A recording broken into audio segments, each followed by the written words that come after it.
Hey friends, Dr. Motley here, and today a very important subject, Lyme disease. And the question, is Lyme disease capable of being transferred from human to human, from mother to child? Well, this is a very important subject, a very sensitive subject. I myself suffered through Lyme disease, and for all of you that have suffered this or are going through this, know somebody who is, it is a disease that can cause such heavy and harsh symptoms, such as headaches, migraines, unexplainable fevers, joint pain, arthritis, heart palpitations, joint pain, unexplainable joint pain, digestive issues such as constipation and diarrhea, liver swelling, liver enzyme imbalance, pancreas damage, reproductive issues, weakness, even semi-paralysis, and neurological conditions that have been mimicked into MS or Parkinson's, according to the CDC. So it is such a harsh disease that even the CDC would say if you have neurological symptoms, you should consider Lyme disease and get tested for it. Now, in this podcast, let's talk about the basics of Lyme and why it's so elusive. We're going to talk about how it is possible for it to be transferred according to clinical research through studies, and what are some of the herbs that have been shown to really help with the cleansing of this infection and these diseases. And so when we talk about Lyme disease, I first want to say that I'm sensitive to all of you who are going through this, who have gone through it, that have family members or loved ones that are going through it, because on the outside, you may look normal to most individuals. Some individuals may have told you that you look normal, but on the inside, you feel like you're dying. You don't feel right. Constant anxiety and depression with all these other symptoms we talked about. And you don't feel right, but everybody thinks that you're normal. So you may feel like you're going crazy. Again, I keep that in mind in my heart when I talk about this subject matter. So know that I have your back cheering you on. For all the healthcare practitioners that are those docs and practitioners that are dealing and helping individuals with Lyme disease and going through the trenches with individuals, again, cheering you on, I have your support. Any new information that you guys may see or hear that would help us on this podcast, please send it our way. We always want to have new information. We just want to make sure that the information is clear and concise in the most easy to understand way. So first of all, we want to talk about what is Lyme disease. Lyme disease is basically made of 6 to 7 different types of infections. They add in a bit more every time I read about it. A good place to read about it is LymeDisease.org, O-R-G. There's many other different types of education literature, but that's a good starting point. So you have Borrelia, which is the Lyme bacteria, Babesia, which is a blood parasite related to malaria. You also have Bartonella, which causes cat scratch fever and damage of capillaries and red blood cells. Also Ehrlichia, which causes ehrlichiosis in animals and humans. You also have Epstein-Barr virus pushed into this group. Mycoplasma, which causes pneumonia. And Anaplasma, which is a blood parasitic type of bacteria. Now, when you consider that these infections work together, they are so small, guys, that they can actually get into the guts of a very small tick or a mosquito. They're so small that they're microscopic. And thousands of these bacteria and parasites can be injected through one bite of an insect. What are the vectors? Ticks, mites, fleas, spiders, mosquitoes. According to research, they say that anything that could transfer blood, that could be a vector for a blood, has a capability of transferring certain types of Lyme infections.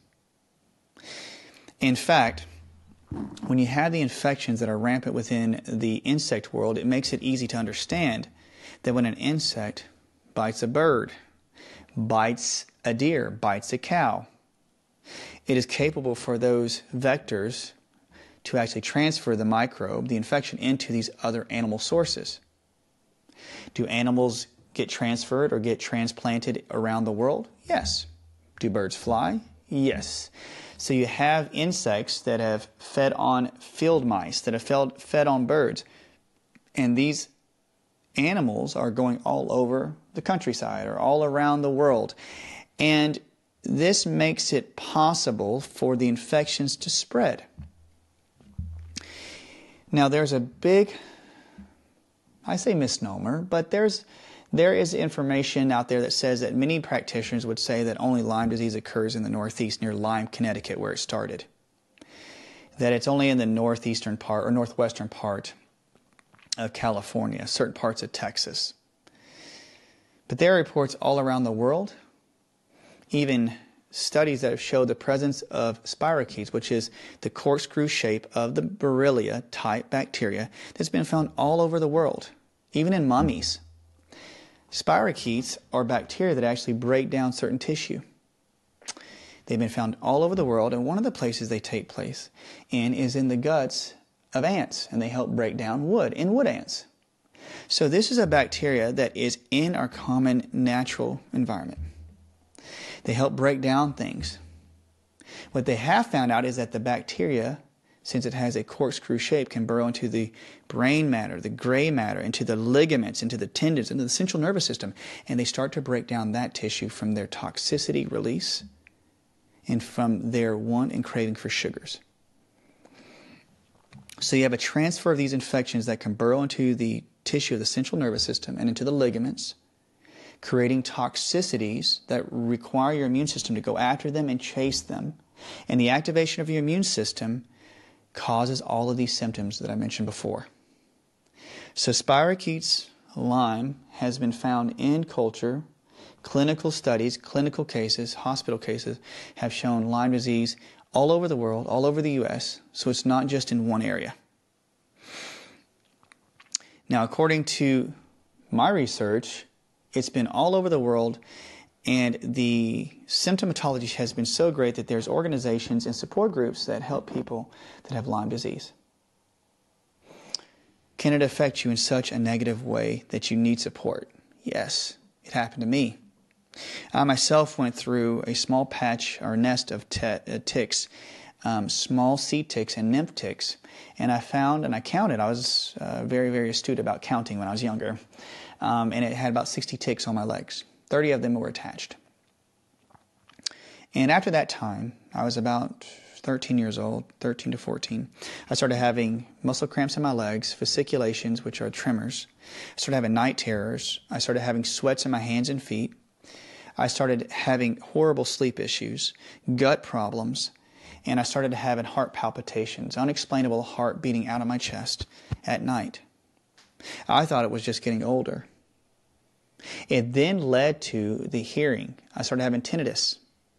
And I started feeling like my ears were muffled. And then all of a sudden things were very sensitive to me when I heard. And so I had to sleep a lot. So I had infections that were transferred to me. And I did not know this until after I got out of chiropractic school, because I was always fatigued, always chronically fatigued, until one day I almost fainted when I was working on a patient. So I almost fainted on the patient, and that's when it led me to get checked for Lyme.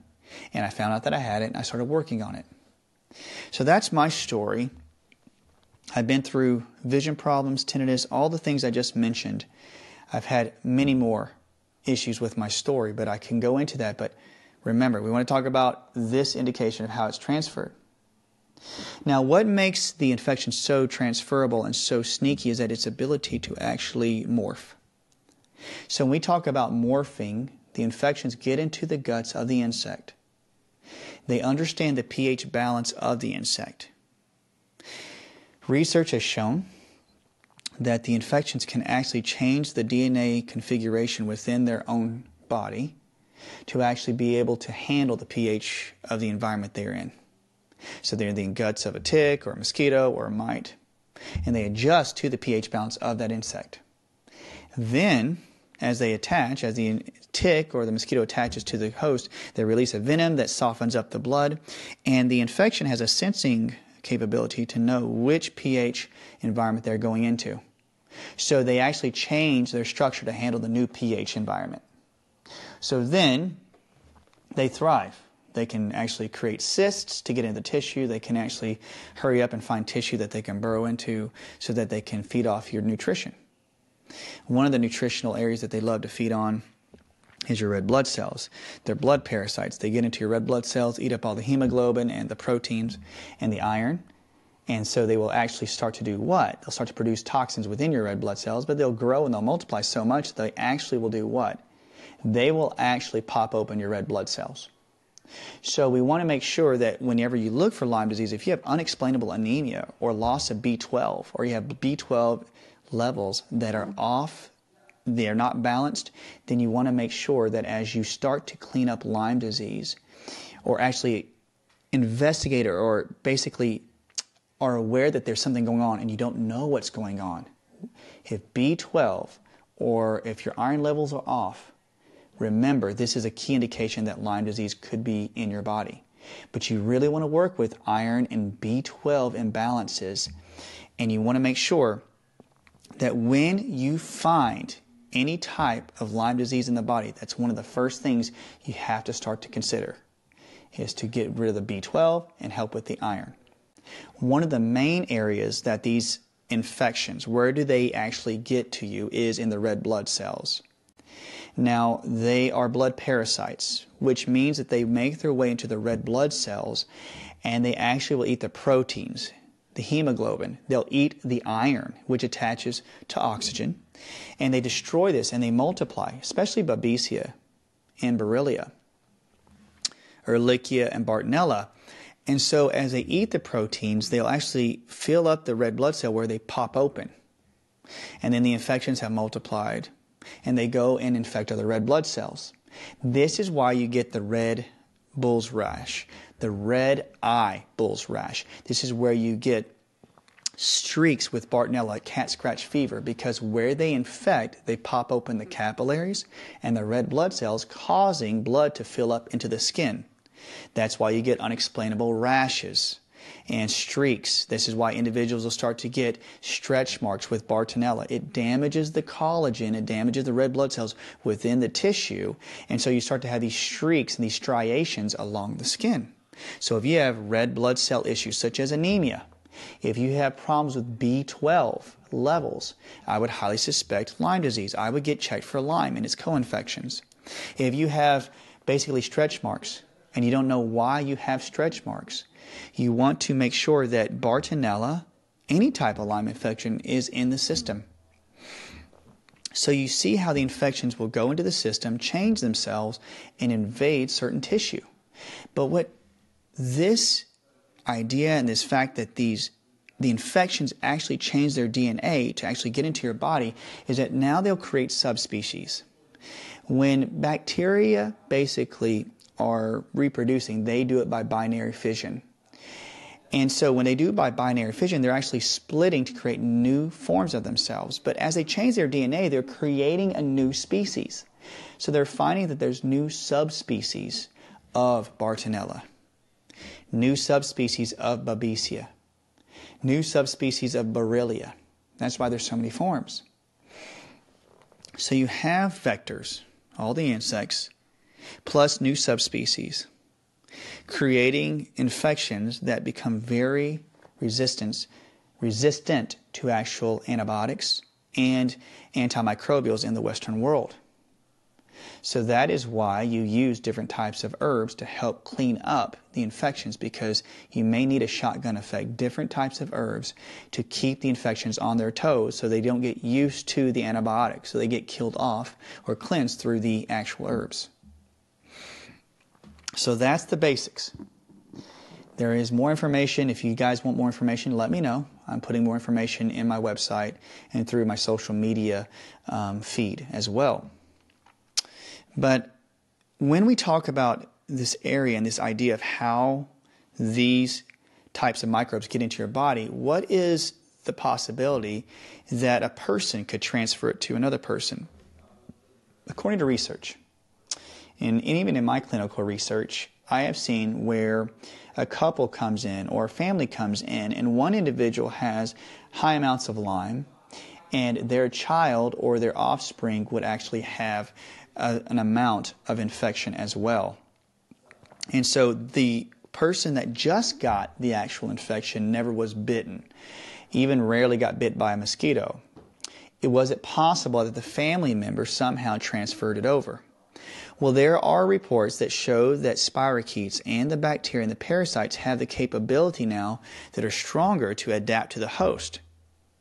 And so when they adapt to the host, they are now showing that the infections can hold up in certain fluids of the body, whether it be saliva, spit. Could it be any type of fluids around the eyes? Could it be any type of mucus? Could it be into the reproductive fluids? And so the serous fluid of the joints. They're finding that certain reproductive fluids can carry strep and staph and Borrelia and parasites. And they're strong enough to live in that environment. As long as they get transferred to a host where they can infect and get into the nutrient sources of that host, they can actually thrive. So this is in no way trying to make you wonder or get scared if you were receiving an infection from somebody else in your family or that you gave it to somebody else. That's not the point here. The point is to give you understanding and education. Could partners transfer it through saliva? Could sexual contact? Could sharing too much fluids through drink transfer it? Well, they're showing infections that can thrive in the parotid glands, in the saliva. And so when you consider that, it is having a good understanding that there's possibility, that you have to be aware that there could be transfer of infections in the fluids. Yes, there are indicators in clinical research and through studies that show that there is a transfer because let's say one partner has it and the other partner has the exact same infection.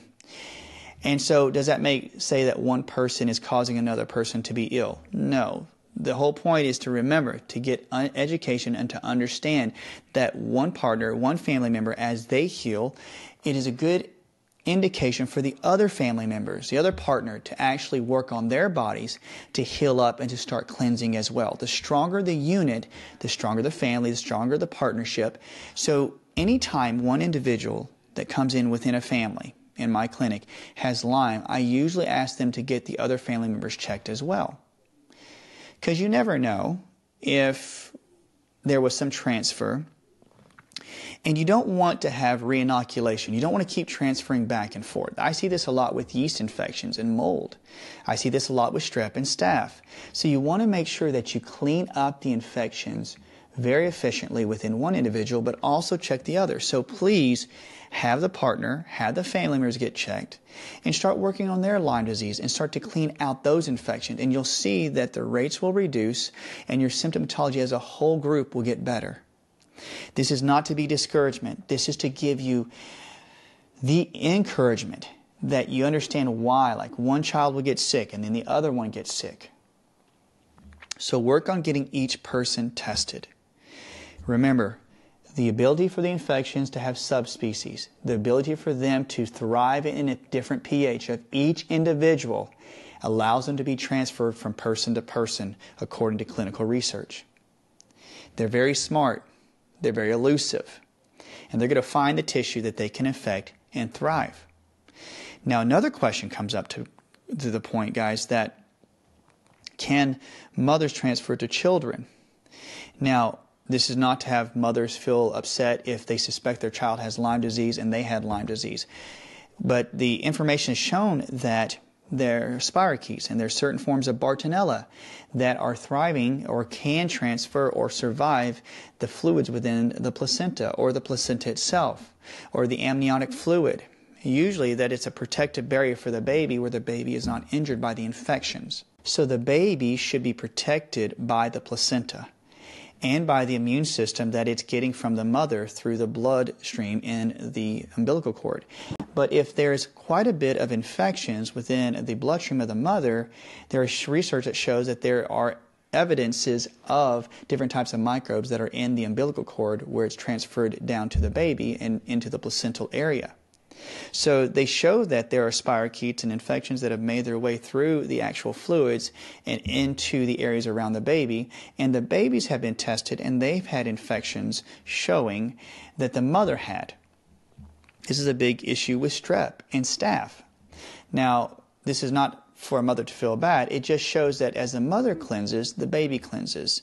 And so there are many contraindications for certain herbs, certain medications for a mother to take to cleanse out the infections while she's pregnant or breastfeeding. But that's where you find a great Lyme literate doctor, you find a functional medicine doctor or an integrative medicine practitioner that can help you with gentle cleansing and help you clean out, even as you have the baby, if you're pregnant or if you're breastfeeding. So there are now indications of person to person, mother to child, which makes it so important for the people involved to find out more about their bodies. If you have Lyme disease or know anybody about Lyme disease, remember, this is not to sound scary. This is for you to understand and realize that as you cleanse, you're going to help yourself heal more and others heal. So everyone out there with Lyme disease, if you're pregnant or wanting to get pregnant, if you're in a relationship or you have a family, get people around you examined, treated, you yourself get treated, and keep working on this avenue of healing. Find a great doctor or a great practitioner that's willing to go through the trenches with you, that listens to you, that understands you and understands your story and doesn't just treat it as a flippant thing. I know I repeat myself, guys, a lot in this podcast, but the reason being is because I'm so sensitive to this subject. I don't want anybody to feel upset. I want people to feel encouraged and strengthened by this.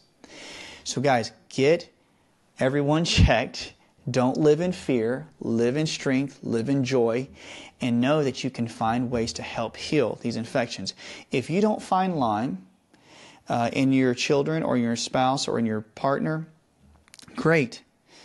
Then just make sure if they show signs or symptoms, check into strep or staph. Those are other ones you can check into. Now, I want to mention a couple good herbs, guys, that I want you to consider. These are just information. I'm not trying to get you to buy these, but if you're suffering through Lyme, I want to give you information behind them. Some of the best herbs I find that work with Lyme disease, one is called Malia Supreme from Supreme Nutrition Products. I love Malia Supreme because it's an Ayurvedic herb that's very antimicrobial. Kills viruses, fungus, mold, yeast, bacteria, Lyme. It helps with cleansing the multi-infections in the body. It is a heavy hitter. It's strong. So I'm not saying take all of these. I'm saying consider these, and this is the information that's behind it. It's one of the bigger, heavier hitters. Also, Chinese Coptis, golden thread, is a very, very strong antimicrobial, a general one. These infections go in and help kill off the infections very, very cleanly, but you don't want to do it so much where you have a Herx reaction. So that's why I say find a good Lyme literate doctor. Another herb I love is cat's claw. It's anti-inflammatory. It's one that is used really well with individuals with Lyme disease. It helps clean up the inflammation, helps heal the joints. It helps with resolving all the C-reactive proteins and helps clean up any extra inflammation within the brain, especially if there's Bartonella, Borrelia, or Babesia in the brain. Cat's claw. Japanese knotweed supreme. It's used to help with biofilms. It's been shown clinically to help kill off infections such as Borrelia, Babesia, and even Bartonella.